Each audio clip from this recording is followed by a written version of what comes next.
हमारे देश में आपने देखा होगा कैसीनोज पर बैन लगा हुआ है।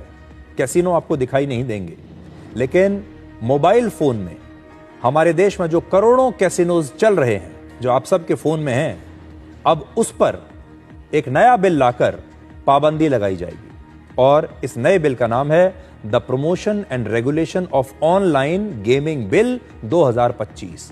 और आज लोकसभा में यह बिल पारित हो गया और हो सकता है बहुत जल्दी यह कानून बन जाएगा। इस बिल से ऑनलाइन गेमिंग को नियंत्रित किया जाएगा और कोई भी ऑनलाइन गेम्स जिसमें लोग अपना पैसा लगाते हैं और जीतने पर वो पैसा कमाते हैं, उन पर रोक लगा दी जाएगी और ऐसे गेम्स को हम ऑनलाइन मनी गेम्स कहते हैं। इस बिल में 4 बड़ी बातें हैं। पहली बात, ऑनलाइन मनी गेम्स की सर्विस देना, उसका संचालन करना और यहां तक कि उसका प्रचार करना भी अब गैर कानूनी होगा। दूसरा, अगर कोई ऑनलाइन मनी गेम्स ऑफर करता है या उसका प्रचार करता है तो उसे 3 साल तक की जेल और 1 करोड़ रुपए तक का जुर्माना या फिर दोनों हो सकते हैं।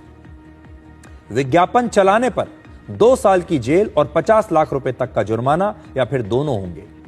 तीसरा, ऐसे गेम्स खेलने वालों को कोई सजा नहीं दी जाएगी। तो एक चीज याद रखिए, अगर आप ऐसे गेम्स खेल भी रहे हैं, ऑनलाइन मनी गेम्स, तो खेलने वालों के खिलाफ कोई कार्रवाई नहीं है, कोई सजा नहीं दी जाएगी।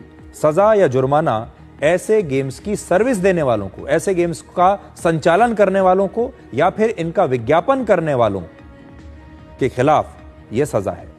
और चौथा, गेमिंग इंडस्ट्री को नियंत्रित करने के लिए अब एक अलग अथॉरिटी बनाई जाएगी जो यह तय करेगी कि ऑनलाइन मनी गेम्स कौन से हैं और यानी इस श्रेणी में कौन कौन से गेम्स आएंगे, और बिना पैसे वाले गेम्स या फिर इलेक्ट्रॉनिक स्पोर्ट्स को बढ़ावा दिया जाएगा जिसमें खिलाड़ी अकेले या फिर टीम के रूप में एक दूसरे के साथ खेल सकते हैं। इस बिल के दायरे में स्किल बेस्ड गेम्स और चांस बेस्ड गेम्स दोनों हैं। अब इसको समझिए, इनमें फर्क क्या है। स्किल बेस्ड गेम्स वो होते हैं जैसे शतरंज या रमी या और भी बहुत सारे गेम्स होते हैं जिसमें लोगों के स्किल्स यानी कौशल और रणनीति पर उस गेम का नतीजा निर्भर करता है। अगर आप अच्छा खेलना जानते हैं तो आप जीतेंगे क्योंकि आपके पास वो स्किल है। और चांस बेस्ड गेम्स होते हैं जो लॉटरी की तरह होते हैं, जिसमें नतीजा लॉटरी की तरह आता है, जो या तो आपकी किस्मत पर आधारित है या फिर संयोग पर निर्भर करता है। और इसमें खेलने वालों के कौशल का असर गेम के रिजल्ट पर नहीं पड़ता। और कई देशों में इसे गैम्बलिंग यानी जुआ भी माना जाता है।